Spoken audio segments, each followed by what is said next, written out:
But let me go ahead and get started.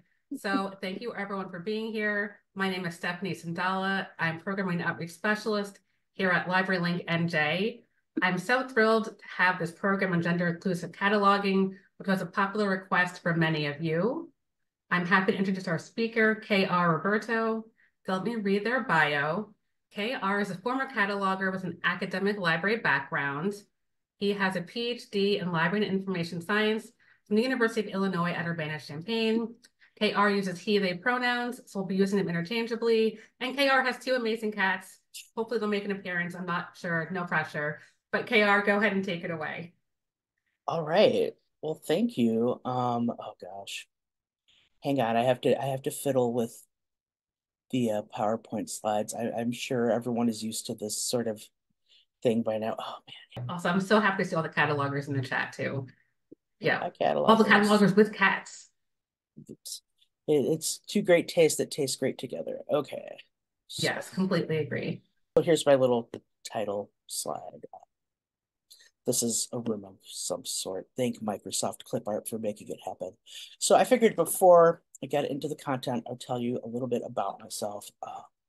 So I'm a white settler living on land that was unceded by the Potawatomi, and previously before that were traditional lands that belonged to the Kickapoo, Miami, the Lakota, Peoria, and Sauk and Meskwaki peoples.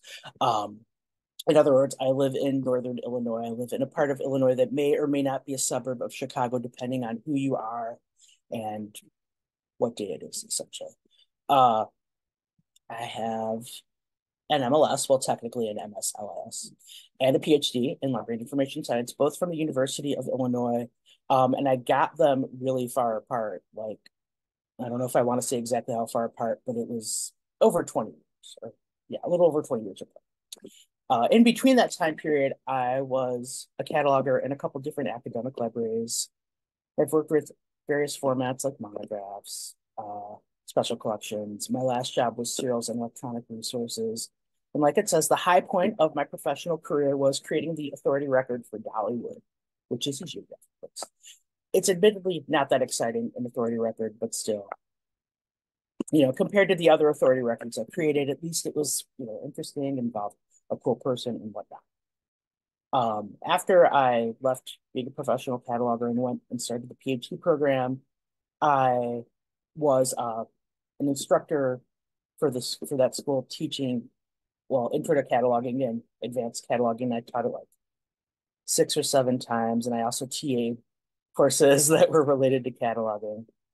Another exciting thing in my life was that I once won the best presentation title prize at an ASIS workshop, except it wasn't really a prize. It was just an informal thing that someone mentioned in a meeting, and it was because my presentation was called Description is a Drag and Vice Versa. And in addition to all that, I am a trans and non-binary queer guy. And it's really still kind of weird. It still feels odd sharing that in this sort of context because for many years, I had my professional me and then I had my personal me and was out as trans when necessary, but not other times. So, um, the trans issues in cataloging first became apparent to me when I was at one of my cataloging jobs where they also let me supplement the gender and women's studies budget by ordering additional books. And so this was circa 2002, 2003. And so I bought this book, this anthology called Genderqueer, Voices from Beyond the Sexual Binary. And it was the only thing that really existed at that time. And I got to catalog it too, because, was one of the perks. And the record had two subject headings: gender identity, literary collections, and gays writings American. And I was like, those don't fit at all. Those have nothing to do with anything. I mean, they're not the most appropriate subject headings. And that was partially because the most appropriate subject headings didn't exist back then. And luckily things have. And I went and added more headings when I was copy cataloging this. But since the library I was working at was in a consortium catalog, that record's gone, so I can't show you what I added, so I don't really. But I did, in preparation for this presentation, look up the record for genderqueer to see what it has now. So in the LC catalog, they're still kind of funny. And then I looked at the OCLC record, which has English language headings and also has some French language headings, I assume from the National Library of Canada or somewhere, but I don't have access to the MARC records anymore, so I can't really guess. And these are all still, as you can see, they sort of miss the point. They're better than two headings, but they're still kind of approximate. So before I get into the content, I want to mention that in this presentation, I usually use trans sort of as a shorthand, even though I don't necessarily feel that trans is the best shorthand. Partly it makes for better legibility in slides, partly it's because I have this.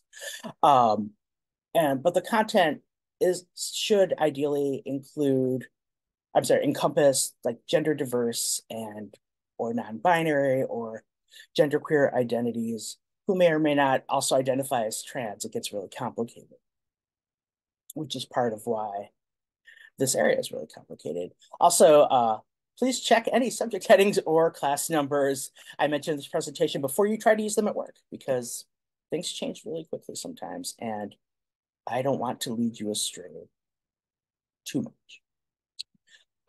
Another thing about content, when I refer to authorized headings, those will be italicized. So you should be able to tell.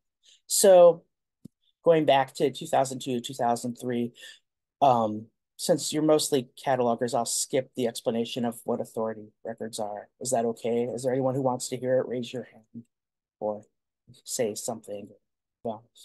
Wait, KR, there is a comment in the chat. Someone does want to hear more about authority records. Oh, sure. Sorry. I can't necessarily. Oh, yeah. Now I have the chat window back up. I was unintentionally hiding it. So I'm going to talk a lot about authority records, which are, a really huge part of access points that basically determine what you search for. And the basic structure is that they'll have the authorized access point or the authorized heading or the preferred terminology, whatever you want to call it. And then they include cross-references or variant terms. So typically it'll be like if they decide to change the form of the heading of the access point, the earlier form will be in there. It'll also link to narrower terms and broader terms. It's very hierarchical. It's very tree-based. And then sometimes there will be related concepts, but not always.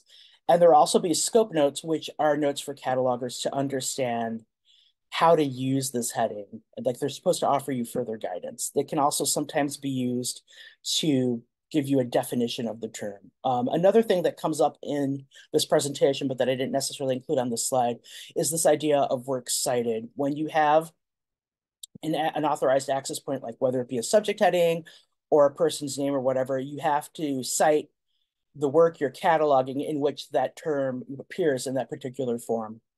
And a lot of times people will add additional works because if you're, when you propose a subject heading, you might be submitting it to the Library of Congress. And so, yeah, they're not going to establish it if you only have like one work. So they'll have like 3 or 4. And that was going to come up a lot in this. So, okay. So are we okay? Everyone got it more or less enough for the presentation, I hope. Great. Okay. So, yeah. So picture it, cataloging circa 2003, and you have a work about trans issues. Oh, whoops, sorry, y'all. Okay, so yeah, so this I'm going to start out by talking about Library of Congress subject headings, which LC first started using in the 1890s. They first started publishing the Libraries of Congress subject headings, which you might remember as the Big Red Book. Gosh, I swear I speak English. The Big Red Books in 1909. It's designed to reflect the items that LC has in their own collection. Unlike some other types of subject thesauri or classification schemes, this is working with what they have. It's not necessarily working on, everything in the world. LCSH is very widespread throughout North America and parts of Central and South America, and also sometimes in Europe, but less so. So it's hugely popular in English language libraries in this hemisphere, which makes it a de facto form of power. Like they control I don't want to say they control everything, but the decisions that they make, the way these headings appear, affect how we all catalog things. And as Hope Olson puts it, LCSH is a device of cultural authority. So yeah, so now picture 2003, you've got to work about trans topics. This is basically what you had to choose from. So you've got transsexualism, transsexuals, transvestites, female impersonators, male impersonators, and related concepts of gender identity and sexual minorities, and which is a mess. Sexual minorities is a rant for another time. I could do a whole presentation on that. Of these headings, transvestites is the only one that's been changed 20 plus years later. So these other 6 terms are still in play. They're not as common as they used to be. There's a consortium basically more of libraries who submit these authority records to OCLC or subject heading proposals to LC, the Library of Congress, and that's known as NACO, which is an acronym. And so NACO has funnels for different subject areas, and they have a gender and sexuality funnel who is reviewing the use of these headings. They're particularly reviewing how the headings for transsexuals and transsexualism are used. So here's a little timeline. Yes, please do feel free to ask questions because, you know, I don't know what you don't know, obviously. So here's a little timeline of what's happened since, you know, the copy of Genderqueer first appeared on my desk or whatever. In 2000, so it's not on the slides, but in like 2004 and 2007, subject headings were created for what the authorized form is now transgender men and transgender women. So in 2007, transgender people was created, and it was designed to be a broader term for transsexuals. And in the authority record, they talk a little bit about, they sort of define what transgender means, and they talk about how you may or may not have surgery or what have you. Circa late 2007 or possibly early 2008, the heading for two-spirit people, which also has a horrifying authority record, was removed as a narrower term under transvestites. This was a request from Karen Vigneault, who was a two-spirit lesbian from the Kumeyaay Nation in California. And she writes about this experience in the 2008 anthology edited by Ellen Greenblatt, if you want to hear a little more about it. So then in 2017, they established gender nonconformity and gender nonconforming people. I'm going to talk about that a little more in the next slide. Then finally, in 2018, they got rid of transvestites after, I don't know, at least 10 years of people talking about it, and changed it to cross-dressers.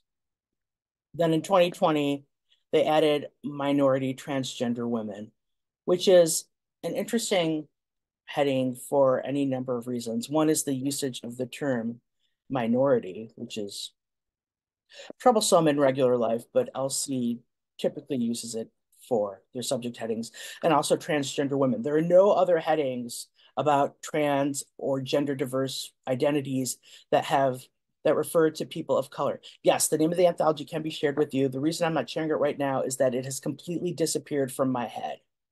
But it's one of those things that I can usually say off the top of my head. But now that I have to, of course, nothing. So I apologize for that. But yeah, so I guess the only trans people of color who exist in the Library of Congress, at least in their eyes, so to speak, are trans women. And then in 2021, they finally added headings for drag queens and drag kings, though they still have headings for female impersonators and male impersonators. The way they distinguish is that LC says that drag involves using over-the-top gendered clothing and exaggerated mannerisms. I'm quoting from their scope note. But male impersonators or female impersonators dress up, quote again, for the purpose of playing a theatrical role as a disguise or as a humorous or political statement, which is, it's an interesting distinction to make because drag uses a lot of humor. So why is that not authorized in LC? One of the great mysteries of our time. Okay, so with regards to gender diverse materials, for lack of a better term, the authorized form is gender non-conforming people. And this authority record includes a lot of variant terms, including gender creative, gender queer people, and non-binary people. And the broader term is persons, not transgender people, not even sexual minorities. And so it basically detaches these non-binary identities completely from the idea of trans as such as it is. But when you look at how LCSH suggests using gender nonconformity, this makes a little more sense. They're basically saying that the heading gender nonconformity is for all manifestations of cross-gender orientation, including transness and cross-dressing, treated collectively. I'm not sure what intersexuality is doing in there. And I know I was just saying, oh, LCSH doesn't really represent identities very well. It doesn't do a good job of mirroring the terminology that people use for themselves, but they do have some really nice headings, and I compiled a little brief list of them here. I was really excited to discover that transmisogyny has a subject heading that was just established in January. So that's a really good heading that has been lacking for a long time. And so it's good to hear that something else is going on. Excuse me. One alternative to LCSH that is getting used a lot, especially in recent years, is homosaurus, which it started in the Netherlands originally in 1993 when the University of Amsterdam's Homodoc archive, oh, and I don't speak Dutch, so I apologize for mangling these pronunciations, and the Anna Blum and Huis collection were merged together. It's now known as IHLIA LGBTI Heritage, and that vocabulary was originally developed by Jacques Vandervelde. And he then started working with Ellen Greenblatt, who was at the University of Colorado, Denver, and spoke Dutch. And they started translating homosaurus into English. They started this, I think, in 2008 or possibly 2007. I know it was announced that they were working on it in 2008. And it went through a lot of revisions. Like the first version, I think, came out in 2010 and people looked it over. And then finally it went live in 2013.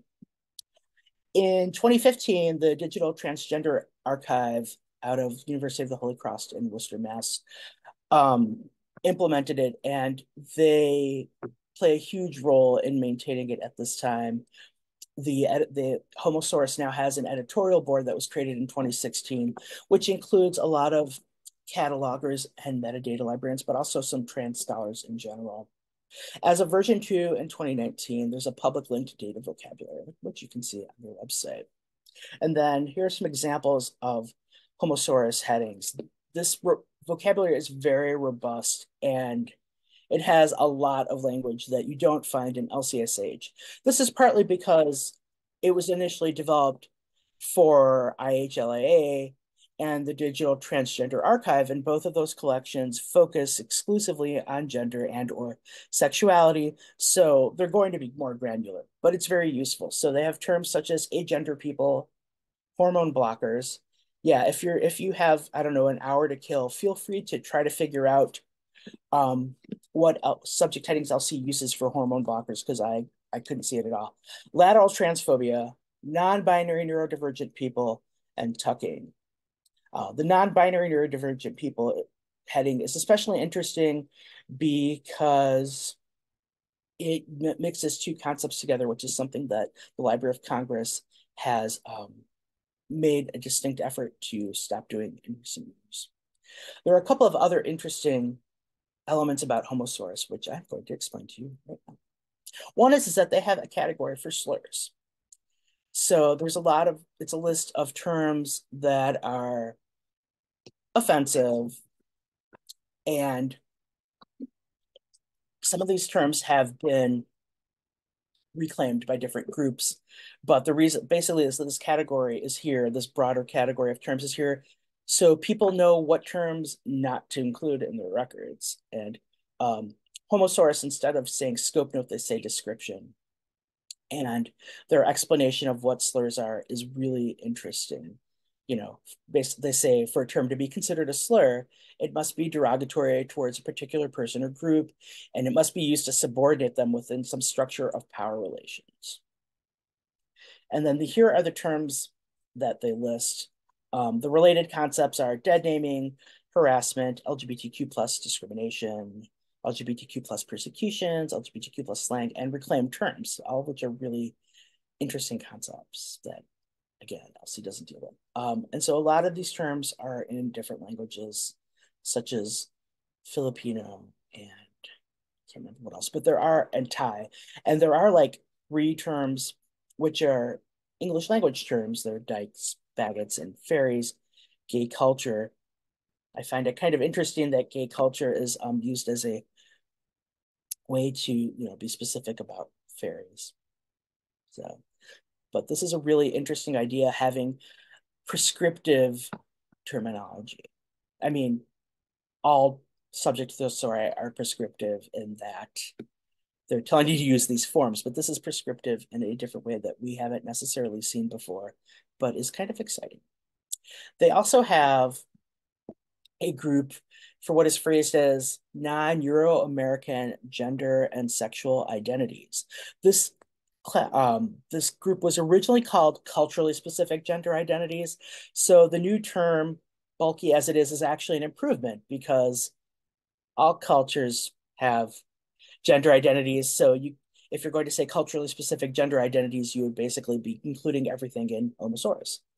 But this is really for identities which exist outside of a, for lack of a better term, within a Western, excuse me. This is a category of terms describing gender and sexual identities that exist in a, for lack of a better term, non-Western context. And it's a pretty huge category. This is just an excerpt to give you an idea of the depth and breadth of it. So you have terms from Turkey, Malaysia, Mexico, the US, the Balkans, Italy, China, the Dominican Republic, India, Israel, and so on. I find it really interesting that Unix, which is a concept I associate with the Romans, the ancient Romans. I don't think, as far as I know, people in Roman English and pangender people are included in this category, since, to the best of my knowledge, pangender people is a concept that exists within the Western idea of transness, or at least that language comes from that particular area. Also, I'm pretty sure that, and I'm hazarding a guess here because I don't know for sure, but I would guess that it probably started out as non-European, and then they had to make it non-Euro-American because they found this Italian term.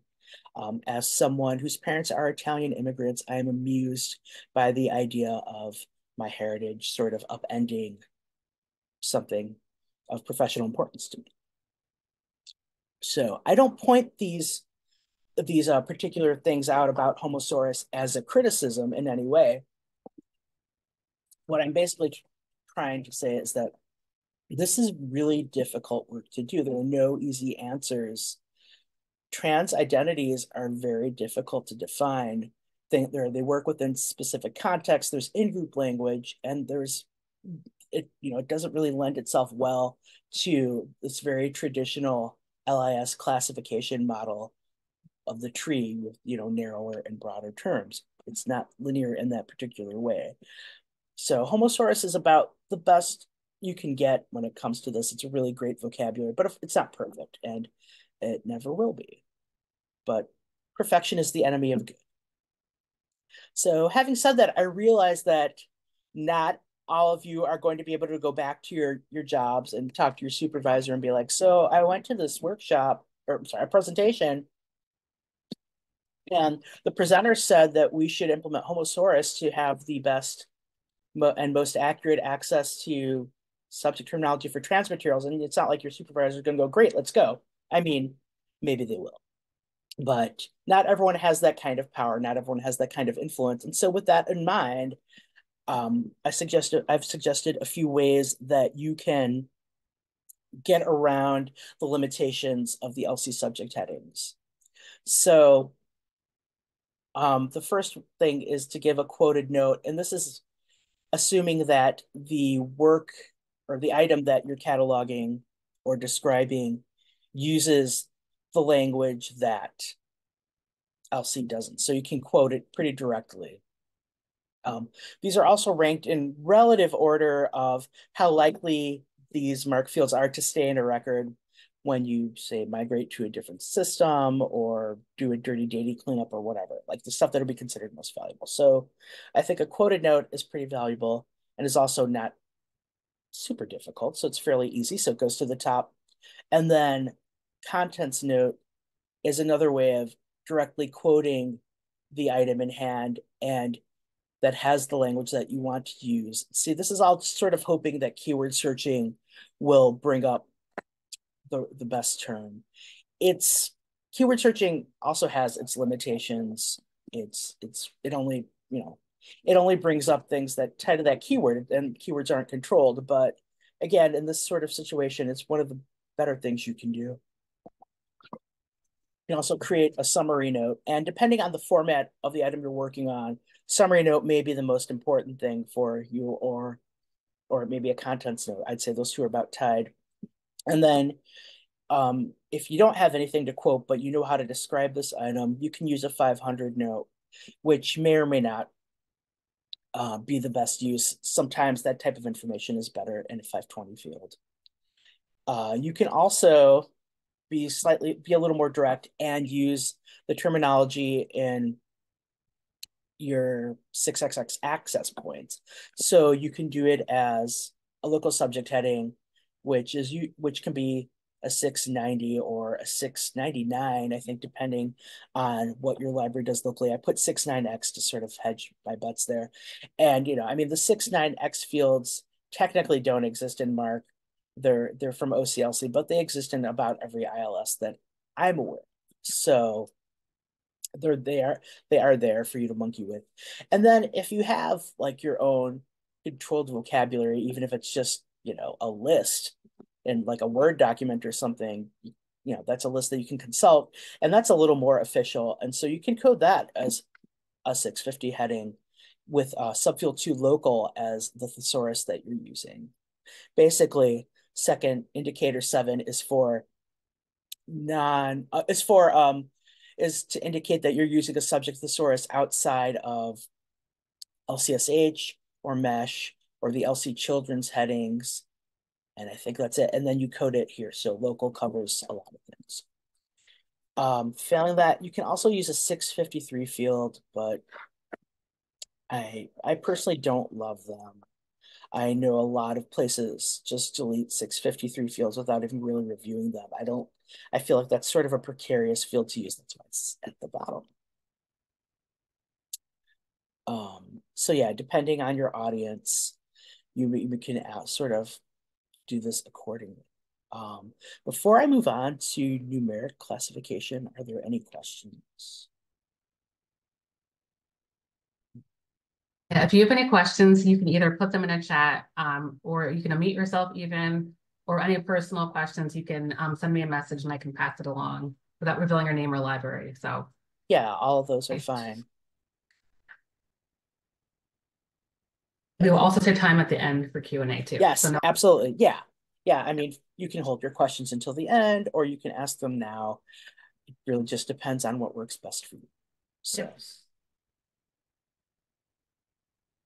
Okay, I don't see anything, so I guess I'll move on if that's all right.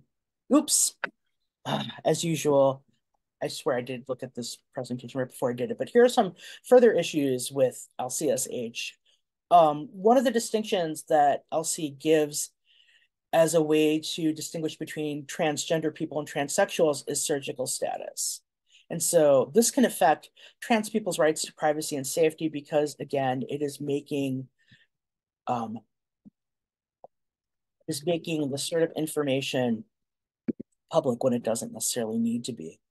Another thing that's really interesting is the treatment of indigenous genders. LC doesn't have the term for two-spirit people linked to trans people at all, whereas homosaurus sort of encompasses two-spirit and other indigenous terminology and other non-Western terms into a broader category that lives within sort of this trans framework. And so it's interesting to think about how both of these approaches can threaten this colonial framework in which we reside, in which our work lives, where transness is, is within that framework, and the classification models that we use in LIS are also within that framework. So that's my theoretical thing for the second. Another issue, and this is a really big issue with subject terminology, is how to treat works that are by and or about people who, if they were alive today, we would call trans or non-binary, but who existed before these terms were really used. Do we gender them posthumously? There's no good answers. So now, as promised, on to numeric classification. My Dewey numbers are hopefully the most current. Please let me know later if they aren't. This section was updated in 2018 by the excellent Violet Fox, who was the editor of Dewey at the time. And so thanks to her work, she changed this language, and gender nonconformity, to use the LC language, and trans people and gender nonconforming people and whatnot all live in this one number, 306.768, which is under basically LGBTQ. So that's pretty useful.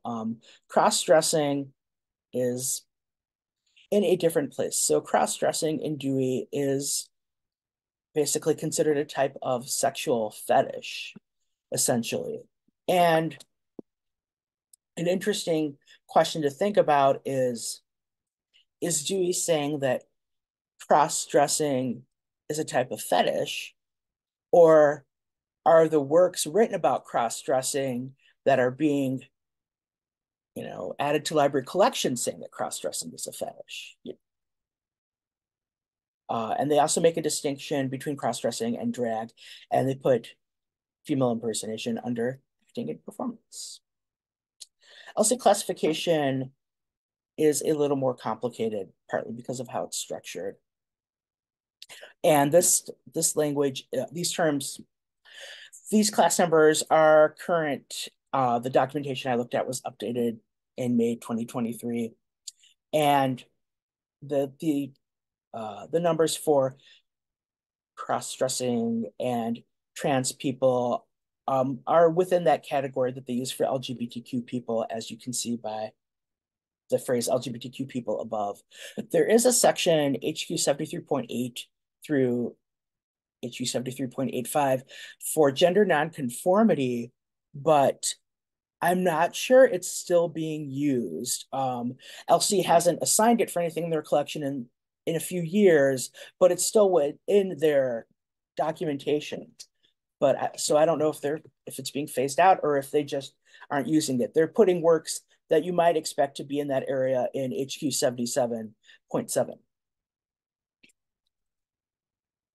So in general, HQ 77.7 to HQ 77.965, there's a big range in there numerically, but there isn't a lot in there. It's not broken out as much as other sections. If you really want to see specificity and classification, I recommend looking in the HQ 76 arena at the gay and lesbian headings.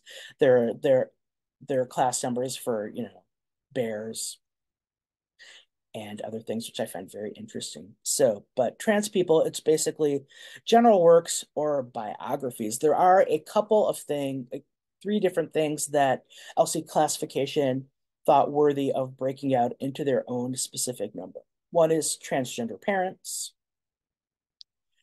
The other one is in special topics A to Z. So in LC classification, they have a spot under a lot of areas where you can basically have cutter for relevant topics in an A to Z list. And the one they include here is sexual behavior, which is cuttered as S48.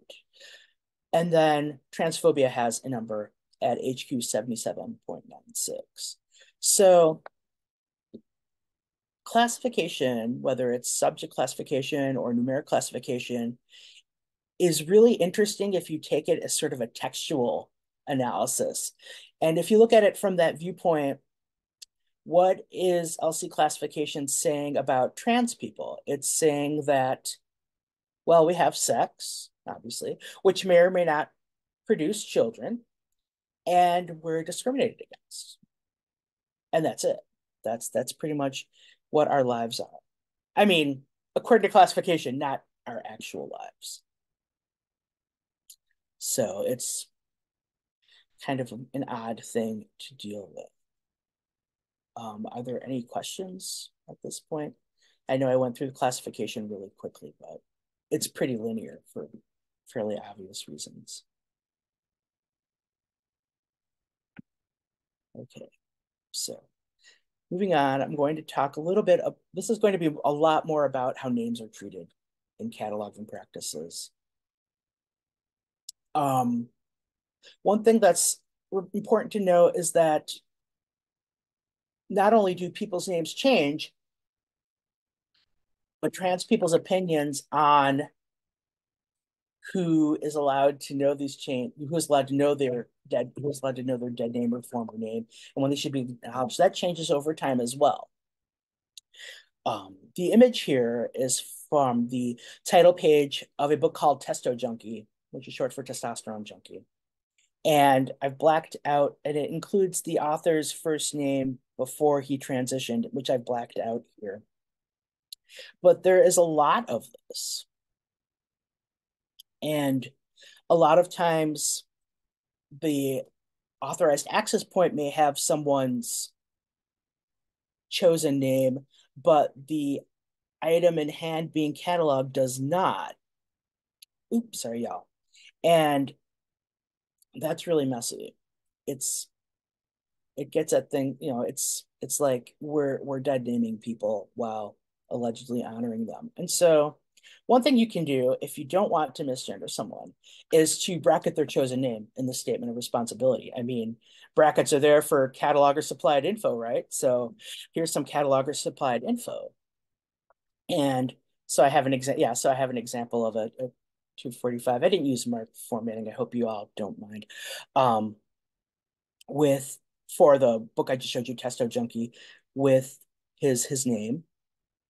And then I correct a couple of other things. Also, in a moment of self-centeredness, the last example here is for an anthology I co-edited in, oh my gosh, a long time ago, 21 years ago, called Revolting Librarians. And at that time, I hadn't decided how to handle my birth name. So I just said, oh, fine, put it on the title page. I don't care. I figured the book would go out of print soon and it wouldn't really matter. 20 plus years later, still getting royalty checks. It's still in print. It still has my old first name on it, which I really hate, to be honest. So if you have this book in your collection, and you may, please, please, please, please change my first name in it. Obviously, that goes for the other three examples here. And this is an area where you won't necessarily know.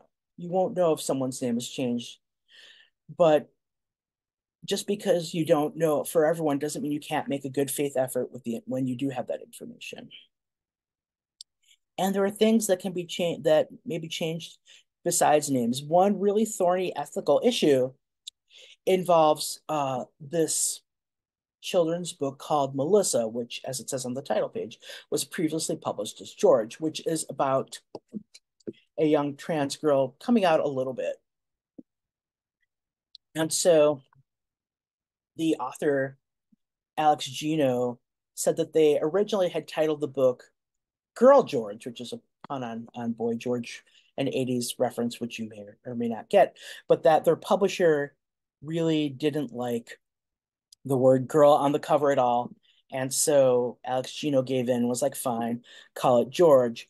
But in years since the first edition came out, they've had a real change, of heart about that, and they don't want to add to this idea that Melissa was once George. And this is a real relevant quote from their website about it, talking about how they don't want to have yet another cue that a trans girl, quote, starts out as a boy, end quote.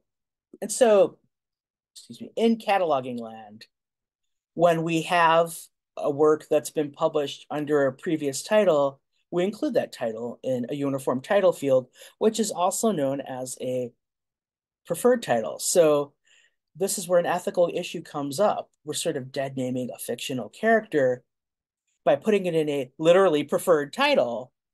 Does that further enforce the idea that trans girls start out as boys in this particular regard? It's an issue that doesn't, I have to admit, I don't have a good suggestion on what to do for that one, but I think it is something worth thinking about. Okay, so this next section is going to deal with some stuff that may potentially, oops, sorry, where did it go? Now I'm going to talk about authority records for trans people, and it follows a similar structure to subject headings. So you have the authorized form with a person's name, variant forms, which is often their dead names, or a fuller form. For example, if someone wrote something using a middle initial and then didn't have a middle initial, you'd have both forms in there. Places where they've lived, occupations they've had, their gender, and the works cited. So I'm going to warn you that there are a lot of different ways that trans people are subjected to trauma, to bibliographic trauma, for lack of a better term, and authority records. The one I already alluded to was dead naming in the authority record, or explicitly mentioning that they're a trans person, or misgendering them. And so I'm going to give you some real life examples that are from Elsie's catalog and VIAF, the Virtual International Authority File, and so they're very recent. They're sitting there right now. And so this is sort of a little warning screen that these examples might be distressing. I mean, I find them distressing anyway.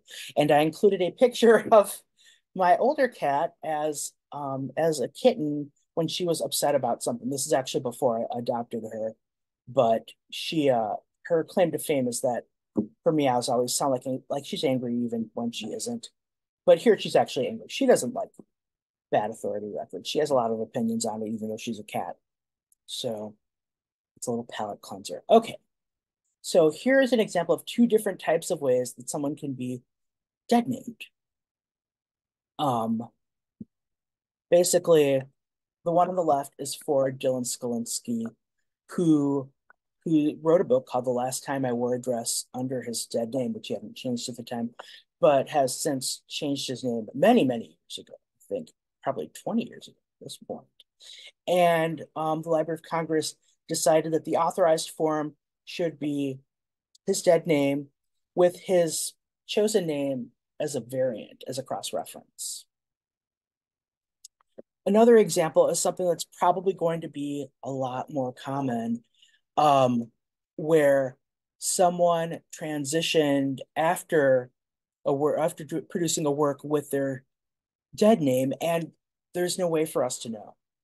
So, who knows how many people are in our catalogs with a dead name. And just because we don't know, and it's an innumerable amount, doesn't mean that we can't work with the information that we do have. Okay, next.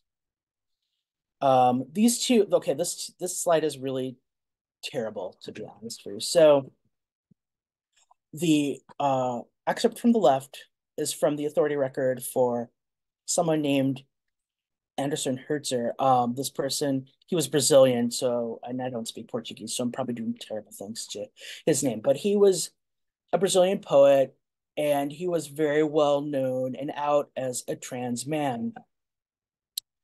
And the authority record is, of course, under his dead name, and then says occasionally identified herself as a male, which is horrible. I mean, every time I get, I get speechless for a second reading this because it makes my blood pressure shoot up. But it's like incredibly disrespectful. I mean, and condescending for that matter. Another record is for Juliana Huxtable, and the biographical note in her record says she was born intersex and began her transition after college. There is no reason for that information to be in someone's authority record. How is someone's transition history relevant to cataloging materials about them? It really isn't. And then here are some examples of inconsistent gendering. The term on the left is for a loc who does a lot of different types of performance. The field of activity, which is usually used for your field of study, what you present on is transgender people, which is an interesting application of that term to say the least. Gender is male, and then the works cited is their website. It says very explicitly on their website that they're a non-binary person.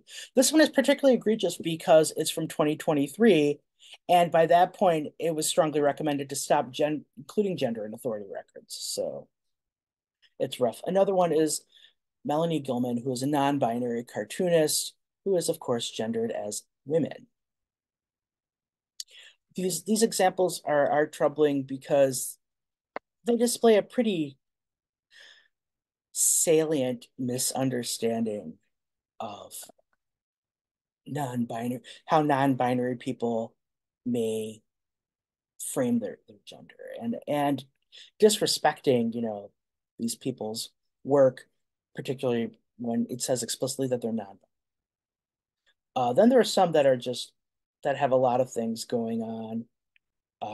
For a change pace, I'll start on the right with Neon Young, and it gives the gender as gender minorities, and then includes their dead name as a cross-reference.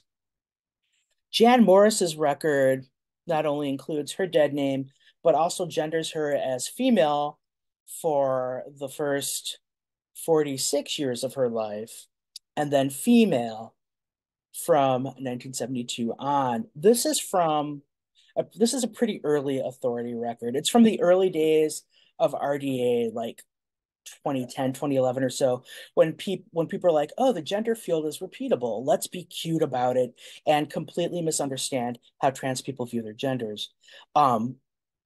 Chaz Bono's record used to have female up until, I don't know what, whenever he came out, and then male with dates after it. And that record was used in NACO training. I mean, they were using that as an example for people to work off of. And it's assuming that trans people have some sort of linear thing where, like, you wake up one day and go, oh, hey, I'm a man. Everyone make a note as of today, March 27th, 2024, I'm a dude. No, it doesn't work that way. I know. Yeah, that's why I included a warning. And these, yeah, they are gross and sad. One of the things that I find especially annoying, and I should have mentioned this when I was talking about the Dylan Skalinsky example, is so that one was actually for me when I was still working as a cataloger. I emailed Library of Congress requesting that they change the authorized form of his name to his name. And they replied that they couldn't because there wasn't a word catalog using that name. And that was the way these things worked for a really long time. The only way they were going to change their name was if they had a book, well, okay, a PDF of a book or a website or whatever, not even a website, or some sort of authoritative material with your chosen name on it.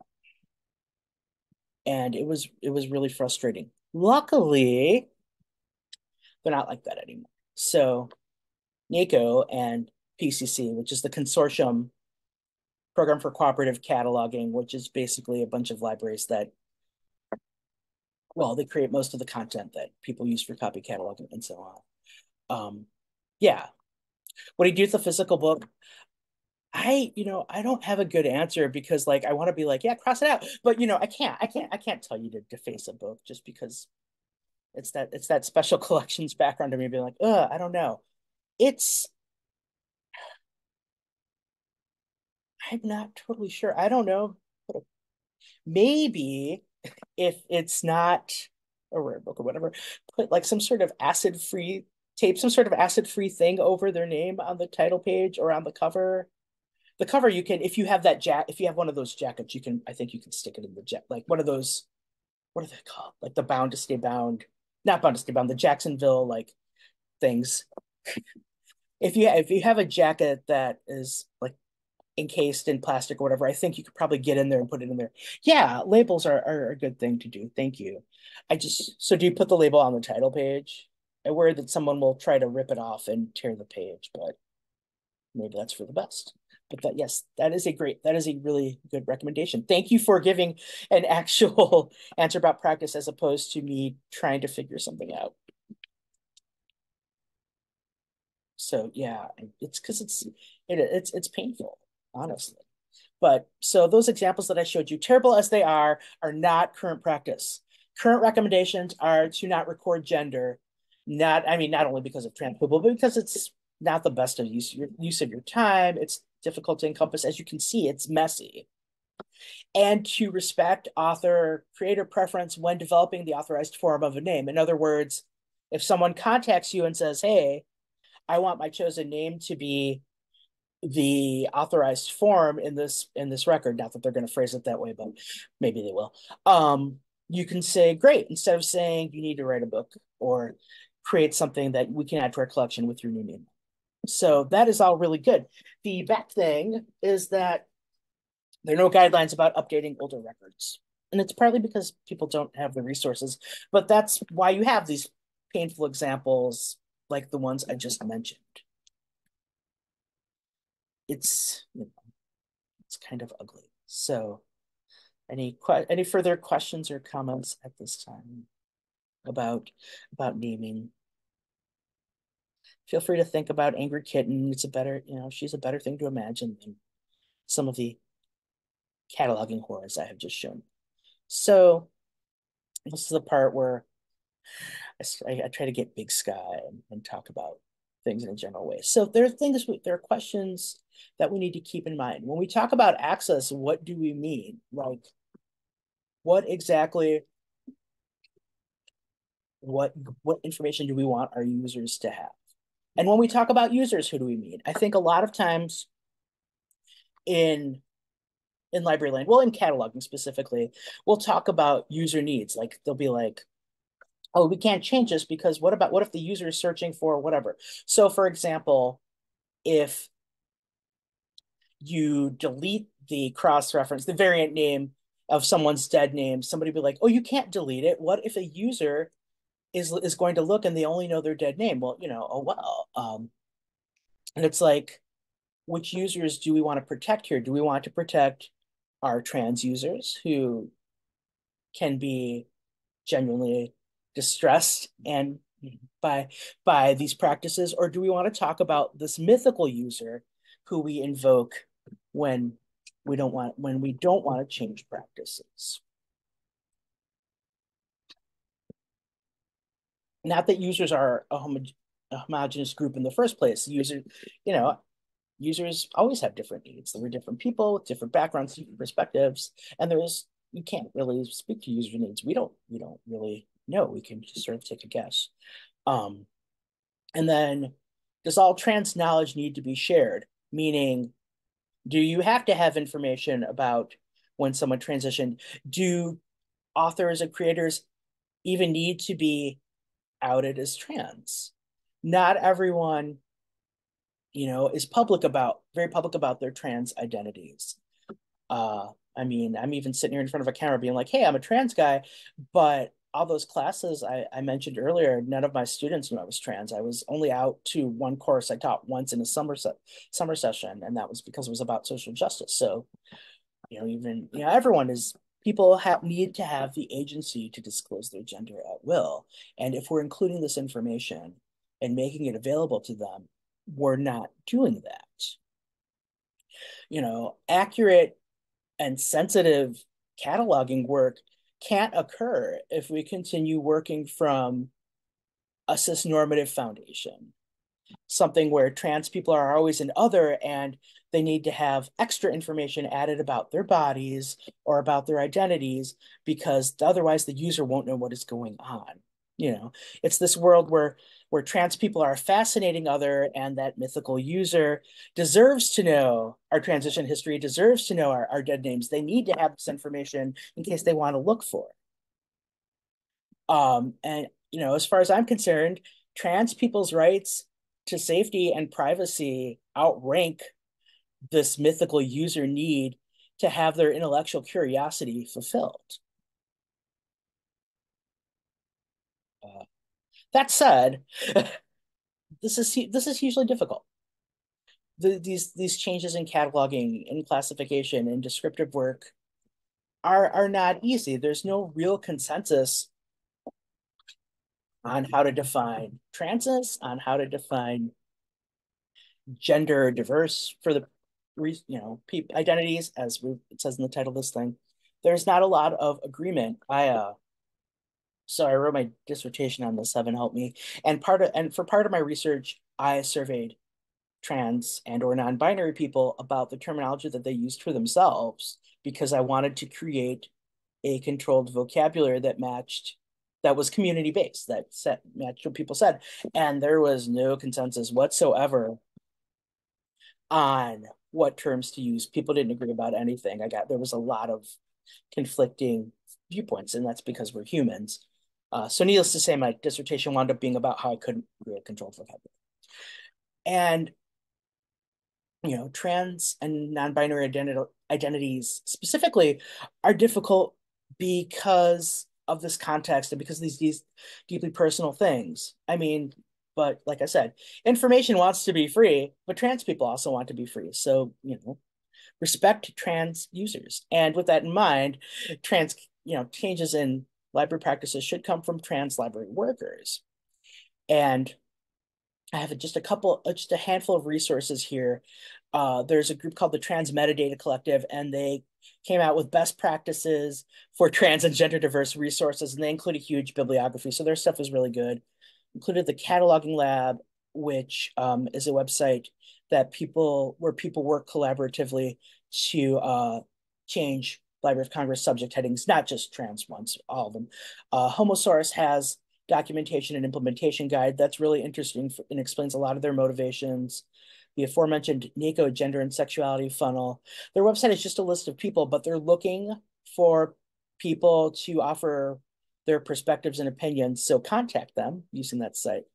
And then for background reading, this is a bibliography for Queer Knowledge Organization from connected to the Trans Metadata Collective. And it includes pretty much everything I could think of, with this one exception. There was a section in an anthology called Ethical Questions in Name Authority Control, which deals with trans issues. And I think it's really interesting reading if you want some historical perspective.